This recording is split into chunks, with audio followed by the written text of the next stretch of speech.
Alright guys, welcome to the 12th Formula 1 Grand Prix review. Now, this is going to be a bit of a weird one. The race obviously did not happen for Belgium, but we've still got a lot to review. We've still got our Reddit recap to do, a F1 Played It and F1 Fantasy look at, a few videos to watch, a few things to discuss, because obviously the Grand Prix weekend was still on. There was still some new contracts signed. We still had the amazing qualifying. But yeah, let's start off with live Watchalong reactions. Obviously, no race reactions, but here are my few qualifying reactions. Oh, huge crash. That is why you red flag a session when there's so much aquaplaning. Oh my lord. I God hope he's okay. That is a huge crash. Why did they take so long to red flag it? Could be a bad crash. He looks good. He looks fine. Whoa! Russell Purple Sector 1! Okay, let's not get too excited. Let's calm down. But just in case, we will get ready to celebrate. Just in case. I'm just staring at... 1.7 seconds up on Hamilton. Oh no, Hamilton's taken purple. Only a 10th up in Sector 2. Come on, Russell. Come on. Go. Hold on. Holy shit. Wait, no, that's Perez. 13 milliseconds. Perez and Bottas suck. That's so insane, though. Holy shit. My man's just out-qualified Valtteri Bottas by 2 seconds in a Williams.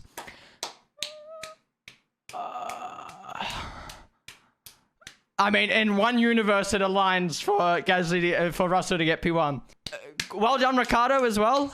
Bottas had to have made a mistake. There's no way he's this bad in the wet. And Perez, there's no way. They both suck so bad in the wet. Holy shit. We need another round of applause for George Russell. Holy fuck. Alright, another delay, guys. Another delay. Delays. It's looking decent. I reckon this is going to start in these conditions. It's going to be pretty hectic. Red flag. It is quite bad. But I just don't know why they put all that effort in. Just keep kicking the water up. Race will not resume. It is officially over, guys. Max Verstappen wins the Belgian Grand Prix. Yeah, qualifying was absolutely nuts. One of my favorite qualifyings I've ever watched that I can think of. I mean, we love wet conditions purely because it's all down to the drivers. It's so good to see. But yeah, no race, sadly. But we're going to start off. We've got quite a few things to discuss. We're going to start off by watching the qualifying highlights and just discussing that instead of the race for this week. And once again, Yuki Tsunoda out in qualifying, so far off his teammate, out in Q1 again, in a car that arguably should be into Q1 most sessions, or at least fighting for Q1. Sorry, Q3. But yeah, I don't know. Yuki's just disappointing me week in, week out. I do understand he's a rookie and it was wet conditions, but we are 12 races deep into the season and, you know, he needs to prove himself if he wants to keep that seat for next year. Raikkonen also surprised me in qualifying. I thought his experience in the wet would have shown. Maybe the Alfa Romeo just sucks in the wet. Who knows? But then again, it does come down to the drivers a lot in qualifying. Has Stroll ever not had a qualifying this year where he's not complained, whether it's his own doing or his team's doing or whatever? I just feel like Stroll has never gotten qualifying right this season. I was quite surprised. Coming into this weekend, I thought the Ferraris were going to be one of the worst cars on the grid just because the car is very good with aerodynamics, not with the engine. This track's very engine dependent. But when it was wet qualifying, I had hope. Leclerc's good in the wet, Sainz is good in the wet, and neither of them made it to Q3, which was quite surprising to me. Now, Latifi had a fantastic qualifying for him, making it to P12, obviously beating a fucking Ferrari, Alpine, and an Aston Martin, and Tsunoda in the AlphaTauri. So great work to Latifi, but he's still so far off his teammate, you know what I mean? Like, well done to Latifi, great weekend, but, you know, we can't gas it up too much when he's still so far off his teammate. Alonso was a bit surprising again, coming back to the Raikkonen thing. I thought in the wet, Alonso would do pretty well, you know, with his experience, but I guess that car just doesn't... I don't know. He was a bit off his teammates, so maybe it wasn't the car. Maybe it was a bit down to him. He said he just didn't feel right, which is fair enough. And like I said with Stroll, just always complaining. I don't feel like they've ever gotten qualifying right this season.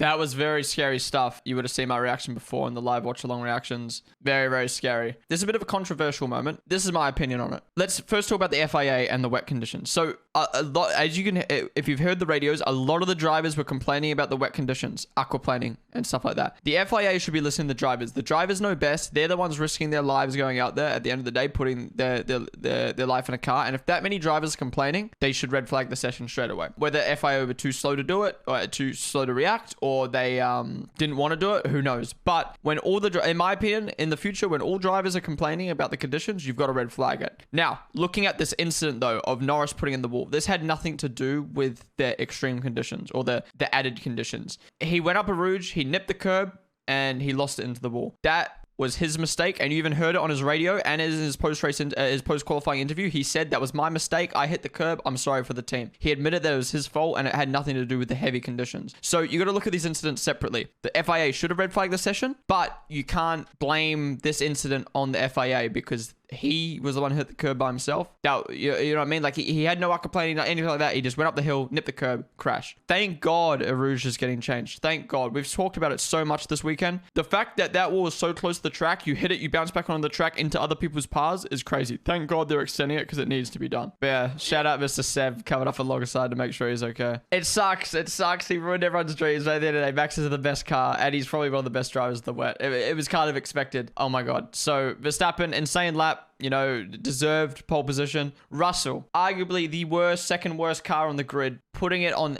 P2. Now, obviously wet conditions, the car doesn't matter so much. It does come down to a lot down to the drivers. But still, to get second in a Williams in those conditions, it just shows how much of a talent he is. He was the fastest Mercedes-powered engine on track. Anyways, Hamilton, he had a good lap, but he even said himself, he admitted himself, he didn't let the tires warm up. What was it, warm up, cool down on his lap? So he made a little bit of a mistake, and that's what cost him probably in qualifying. Ricciardo finished in P4. His best qualifying, arguably, in the McLaren. Only a second off of Max, and only 7/10 off of Hamilton. So great qualifying from Ricciardo, but throughout the whole weekend and earlier on in qualifying, he was quite far off his teammate. So again, he's still quite far off Lando. I would have liked to have seen what Lando could have done if he didn't crash. He could have been fighting for pole alongside Russell and Max here. But yeah, you got to give props to Ricciardo. Like I said, Vettel, great experience getting P5 there and not too far off the other drivers as well. Gasly, P6. Yeah, not too far off as well in the AlphaTauri. But yeah, Perez, Bottas, losing out to Gasly, Vettel, Ricciardo, Russell,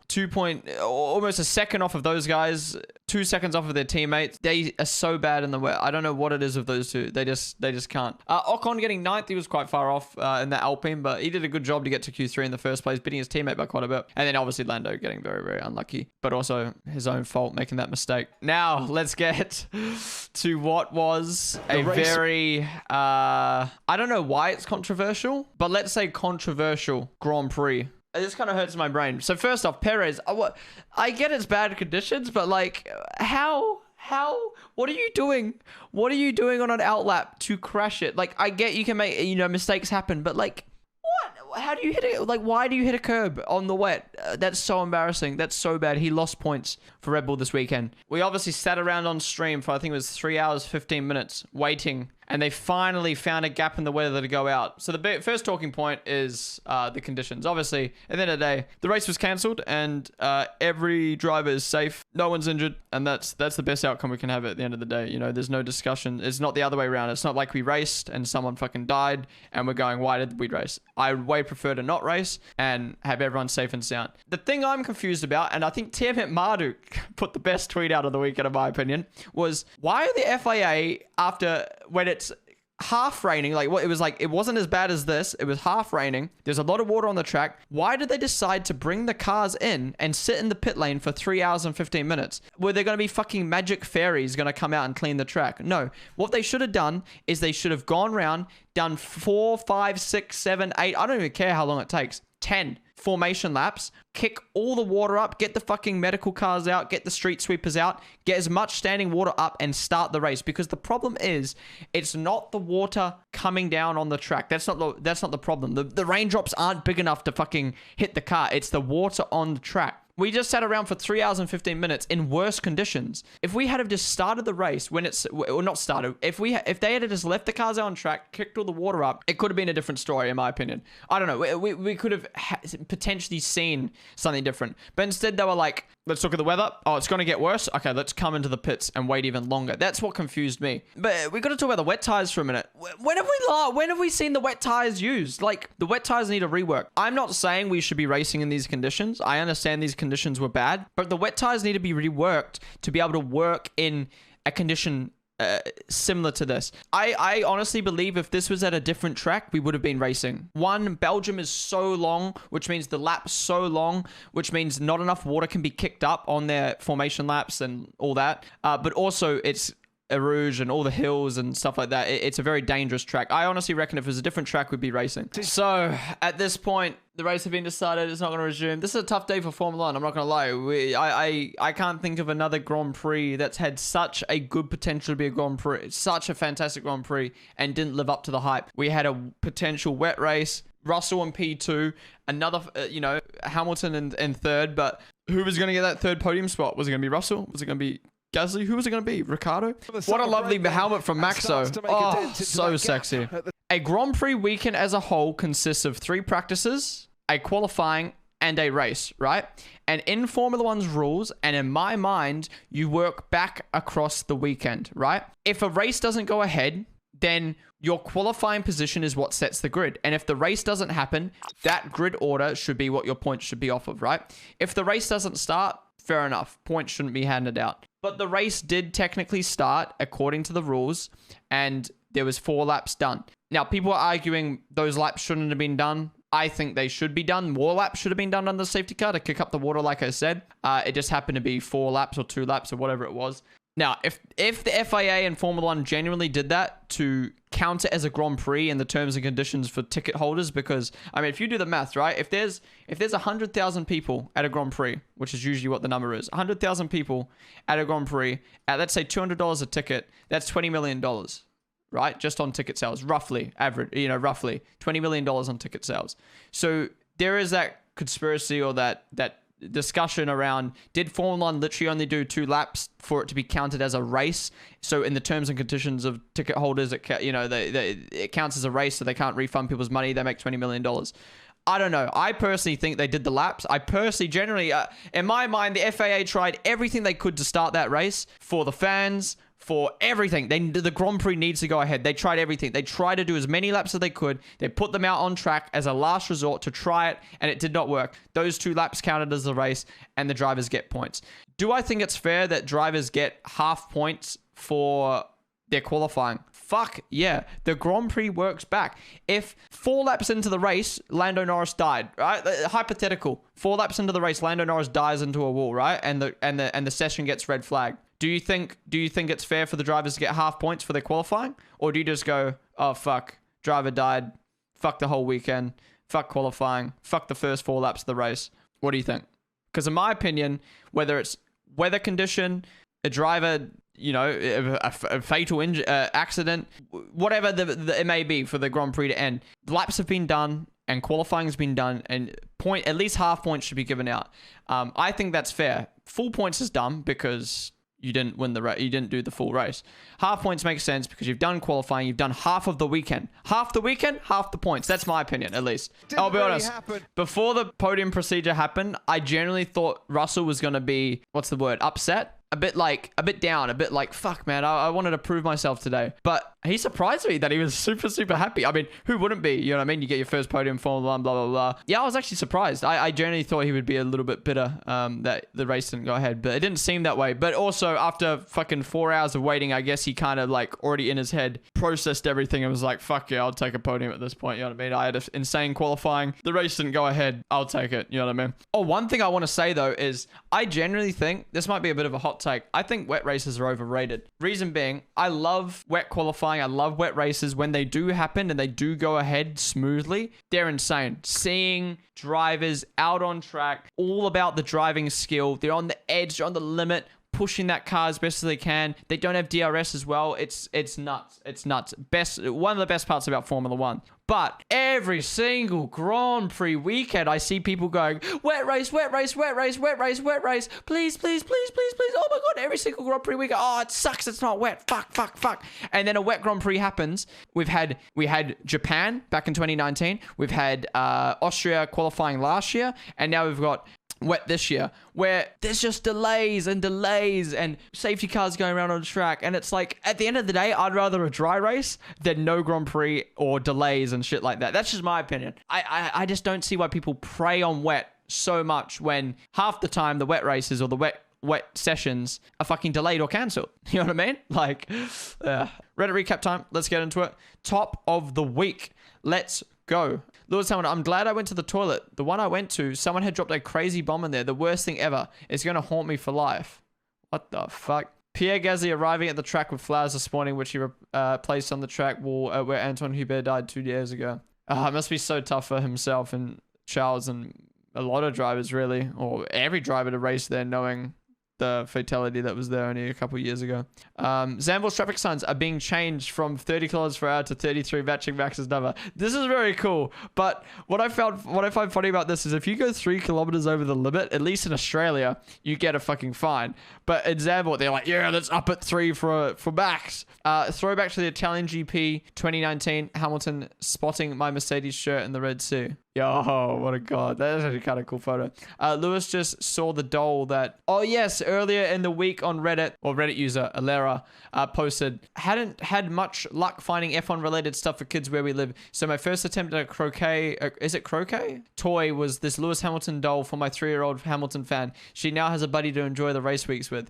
And then Lewis must have seen it and said, somebody sent me this and it's warmed my heart so much. That's actually kind of cute. I'm not gonna lie, that's really, really cool. Was Checo is signed for 2022. 1 more year. Obviously, Red Bull always sign contracts like that. I mean, apart from Max, where it's just 1 year at a time, really. Then it makes sense for Perez to only do 1 more year. On, what day was it? It was on Friday, yes. Between practice 1 and practice 2, we were discussing on the stream. I was saying that Red Bull should sign Perez straight away. Reason being, who else are they going to sign? There's no point in signing Bottas. They're not going to put Liam Lawson in the car, obviously. He's way too young. Sonoda doesn't deserve to be brought up. Gasly and Albon don't, there's no point in putting them back in the car. Checo's doing better than Gasly and Albon anyway. Who else are they going to sign? Perez is the only one that makes sense. Why not sign him now? Let him relax. Keep him stress-free for the rest of the year. Allows him to focus on this year, the rest of this year, and then he can go into next year feeling pretty good. And yeah, they signed him. Fantastic. I think that's going to be great for Perez's mentality for the rest of this year. But then what is fucking Perez going to do? Bins it on an outlap. But that's just Perez for you. The Belgian GP not happening at all after George Russell put Williams on the front row would be the absolute most George thing that could ever happen to George after 2 seasons of incredible George things. That is very, very true. Williams get their first podium since Baku 2017. I'm pretty shocked that Lewis got booed after the race. Like, bruh, the incident with Max was fucking 5-6 weeks ago. I don't know, people are just booing him because they dislike him, and it's like, in my opinion, booing someone because you dislike them for no other reason, like they haven't cheated, they haven't done anything like that, you're just booing them because you dislike them, like it's no difference to going to someone's Twitch chat and hating on them, or going on someone's Twitter and hating them. Just leave them alone, ignore them. Like, I don't know, it's just, if I don't like someone, I ignore them. Like, why do you have to go to them and harass them? I don't know, booing's just fucking weird to me, unless they genuinely like cheated. Insane photo taken moments before massive shunt. Oh my lord. So Alonso's helmet cam, very, very cool. I love this feature. I love that they did this for Formula 1. They've had it in Formula E and I believe IndyCar for a while now. Yeah, obviously it's bad quality, but what do you expect from a small camera? I like how it was inside the visor as well. Yeah, I'd love to maybe one day see this on every driver for every race and every session. But it was good that they tested this for the first time using Alonso. Yeah, more of it. It really just gives you an idea. Like for me, something I was surprised about how much that he wrestles the car. It's insane. Ferrari's recovery versus Lando's form need more of these. So you got Sainz 3 points ahead of Leclerc now. Lando absolutely dominating Ricardo, but they're neck and neck on points. Lewis, Seb, and Pierre congratulating George Russell yesterday after he qualified P2. Nice. You'd love to see it. You'd love to see drivers celebrating each other. 200 Grand Prix up for Daniel Ricciardo today. Only 19 F1 drivers have reached this milestone. What an achievement. Wow. Only 19 drivers have only ever reached 200 Grand Prix. So that shows how experienced Daniel Ricciardo is. It sucks he's having a bit of a poor season with that experience. My late grandfather worked at the FIA and we found these when going through his house. Apparently they would send these every year post-retirement, good for entry to every Grand Prix 2006 to 2017. Wow. So after you retire, you get free tickets to every Grand Prix. That's nuts. These are actually really cool looking as well. Fastest lap on Spa F1 debut, never in doubt. His cheeky smile, dude. Hamilton still wants me as a teammate, says Bottas. I mean, who wouldn't want Bottas as their teammate? Alpine F1 team confirms Fernando Alonso for 2022. The other big contract announcement this weekend was Alonso staying at Alpine. I believe it was a 1-year contract, which is good. He's getting older now, so 1 year makes sense. But he's killed it. You know, he coming into this year, I was like, yep, Alonso's going to get smashed by Ocon. Even though I don't rate Ocon highly, I just thought Alonso's been out of the sport for 2 years. He's old. He's not going to have it. And he's done really, really good this year. He's really surprised me. So I'm really happy staying for another year. That's good. And hopefully that gives Oscar Piastri a year to either, if he wins F2, gives him a year as a reserve driver in Formula 1, or if he doesn't win F2, he can stay in F2 for 1 more year and get even more experience before coming to Alpine, because obviously he's an Alpine reserve driver. Lewis, a rise of the paddock. Dude, he's always wearing the most drippy stuff ever. I stabilized half a lap of Alonso's helmet cam for a better feeling of what drivers actually see to their eyes. Oh, yo! Can I just That's add? cool that he stabilized it. ESPN collapse notification give me a heart attack. 2-time world championship Fernando Alonso will rebate in Formula 1. No, this isn't a dream. This is what happens when you keep believing. Williams back on the front row, back where he belonged, dude. That's a sick quote. That is a sick quote. So good that Russell did that. So here's the championship standings as it stands. The 0.5s look weird, but anyways, Hamilton 3 points ahead. Norris still in front of Bottas and Perez. Yeah, Norris, Bottas, and Perez getting no points this weekend. Sainz and Leclerc getting a few scraps. Sainz now passes Leclerc in the championship. Wait, no. Sainz would have done that last Grand Prix, right? Yeah. Ricciardo made some nice points up this weekend, passing Gasly in the championship, and then Ocon getting a couple points there as well. Meanwhile, this was really, really cool. The Haas guys having a good old kickabout in the garage during the wet break. Sorry. Vettel. And an Aston Martin dude. And then, oh, that's sick. That's sick. Paying €500, driving 6 hours to Spa, then standing 4 hours in the rain just to get screwed over by Michael Massey's clown show. Thanks, Mafia. I feel like this is the type of guy who would have paid €500, drive 6 hours to Spa, and would have stood around for 15 minutes just for the race to get cancelled. He would have been like, what the hell? Why didn't we wait? Why didn't we try and get going 4 hours later?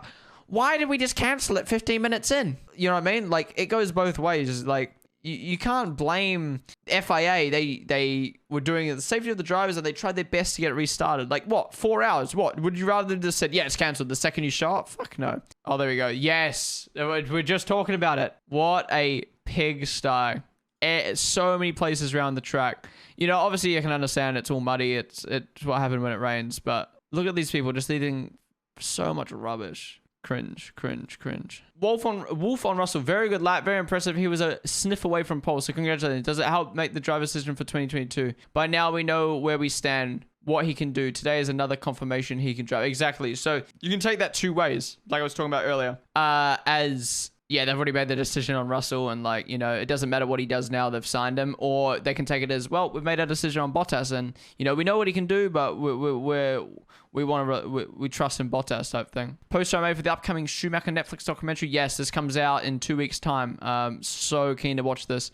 Obviously, I've watched a few season reviews through Michael Schumacher's eras, but I haven't been able to like properly actually getting in Michael Schumacher's world is gonna be so sick to see.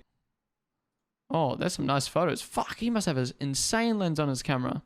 Luke Smith. Turns out Russell did that lap on used inters as well, as Williams had used all their sets. Incredible stuff. That's nuts. Imagine if he had fresh inters. But then again, having used inters are nice, better to get temperature into them. Always in our hearts. Yeah, rest in peace, Antoine Hubert. 2021 drivers press conference pairings. Yeah, it was very interesting. They put Valtteri and George together, but apparently it's random. So Fernando is expanding his helmet collection again. Swap with Thierry Neuville, Hyundai WRC driver. That's cool. Man, does Alonso just have like 10 fucking million helmets in his house? Vettel on his disqualification, honey. The podium gets erased from the books, but not from your memory. It was bitter, but these are the rules. Oh my God, even Vettel understands. All the Vettel fans, or just people trying to say that the FIA are dumb and this and that. It's the rules, you know what I mean? At the end of the day, rules are rules. He was always going to get disqualified if you broke the rules. Halo device probably saved 3 lives today in W Series. Yes. If you haven't seen this W Series crash, it's fucking mental. 6 cars coming up the hill, all losing it in the wet conditions, all crashing into each other.